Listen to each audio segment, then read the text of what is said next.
સેલવાસ કોર્ટે એક આરોપીને protection of children from sexual offence act 2012 હેઠળના શિક્ષાપાત્ર ગુના માટે દોષિત ઠરાવીને 20 વર્ષની સખત કેદ અને ₹10,000નો દંડ ફટકાર્યો હતો.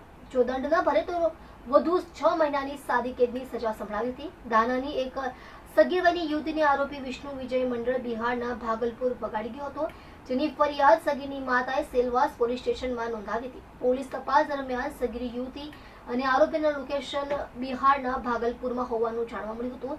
તપાસ દરમિયાન આરોપીએ સગીર સાથે શારીરિક સંબંધ બાંધ્યો હોવાની જાણ થતાં સગીરની મેડિકલ તપાસ કરવામાં આવી હતી, જેમાં સગીર સાથે બળાત્કાર કર્યાનું ખુલતા સેલવાસ પોલીસે પોક્સોનો ગુનો નોંધીને કાર્યવાહી કરી હતી.